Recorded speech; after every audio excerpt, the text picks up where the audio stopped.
Happy Thursday, Aaron Brightman, coming to you a little bit later than I had hoped. Getting this out right around lunchtime.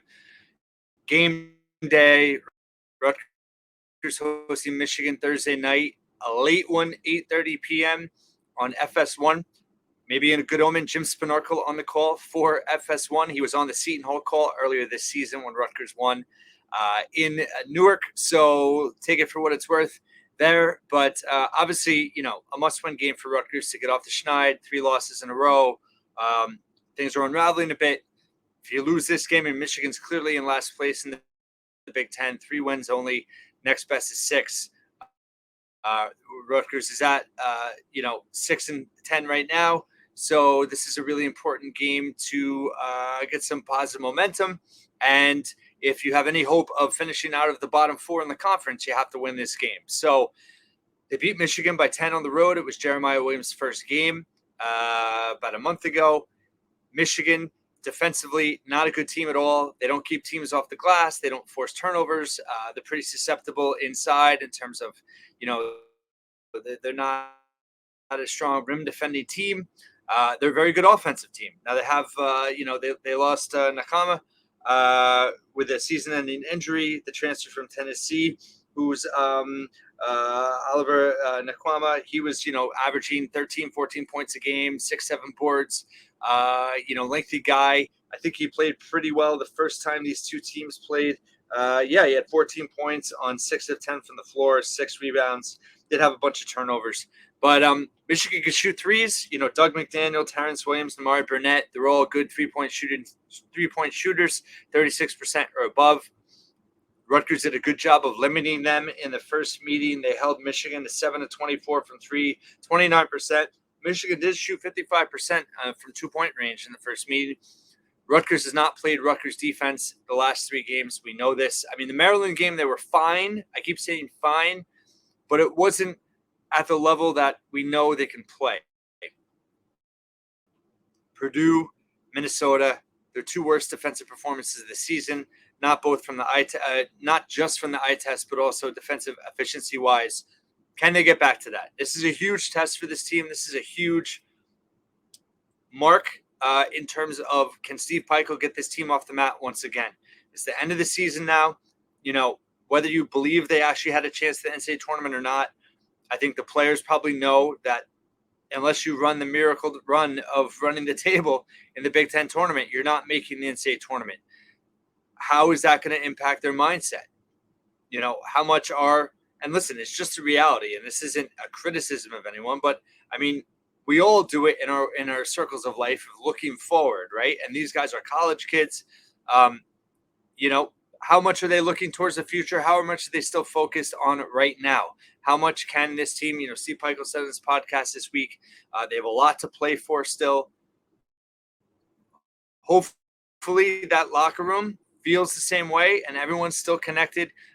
You need to see that on the floor tonight. I'm very interested in seeing, as much as we want to talk about X and O's and matchups, and Rutgers obviously needed to force Doug McDaniel into bad shots again. Of course, this is his first road game since his suspension. By the way, it's not a surprise. He was suspended for 6 road games. This was always supposed to be his first road game back, unless he obviously screwed up.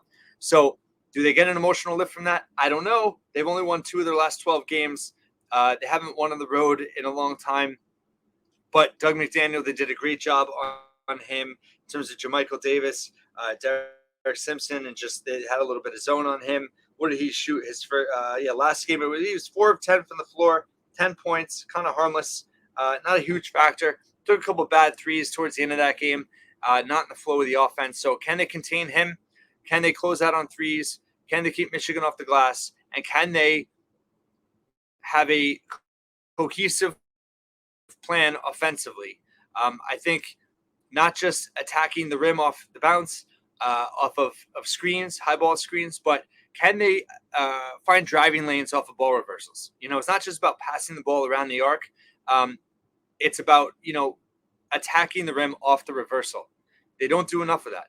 I think Jeremiah Williams is really good at that. I think Hyatt's pretty good at that, but they don't do enough of that. It's too much high ball screen, top of the key, attack. So I think if they could diversify their attack a little bit, that would be a positive. They have to pound the offensive glass in this game. They need to force turnovers. They fished 19 Michigan turnovers in the first meeting. The press bothered them. Generated a lot of steals. This is a game where I think above all else, going back to my point a minute and a half ago, is the energy of this team. How much this team's talking on the floor. How much is the bench engaged? That to me is going to be kind of the North Star for how we think this game's going to go and how maybe the rest of the season's going to go. Is this team connected? Are they enthusiastic? Do they look like they're happy to be there? You have some guys finishing out their careers. You have some younger guys trying to get more minutes. How Pikiell manages the rotation is going to be fascinating to see. He has shifted some things a little bit.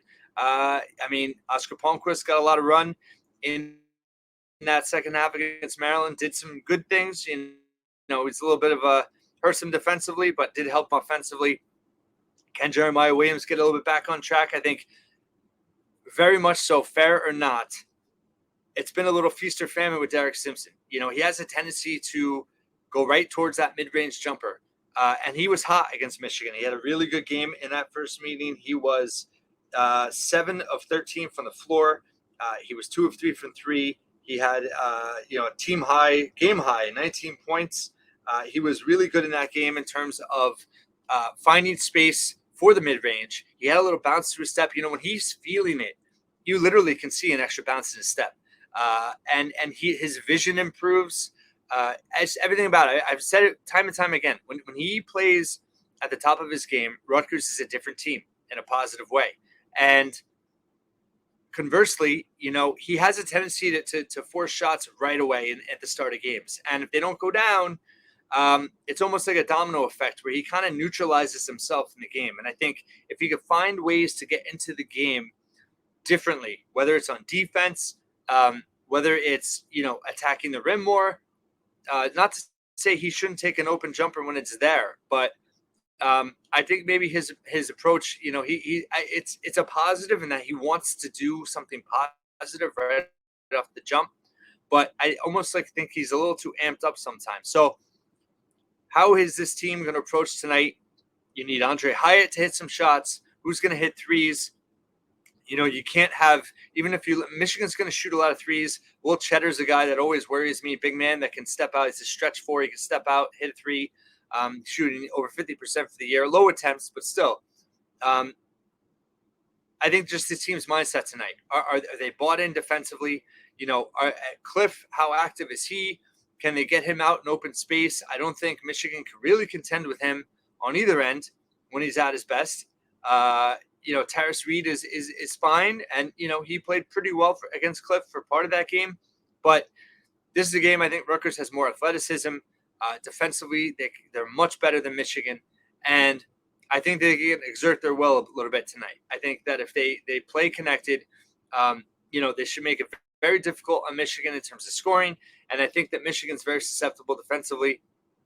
Rutgers scored 69% on them on the road. What did they shoot in that game? They shot, let's see, not even that great, to be honest. 27 of 67. I mean, that's, low 40%. They were 46% 2-point range.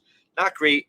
But I think there's opportunities tonight. If they can get to the rim, we know that they've been shooting poor from free throw range at the rack for whatever reason. Hopefully that can change tonight. But I just think their overall offensive approach, they got to get – they can't get caught into ISO. They need to be sharing the basketball more. They need to generate better shot selection, better looks at the basket.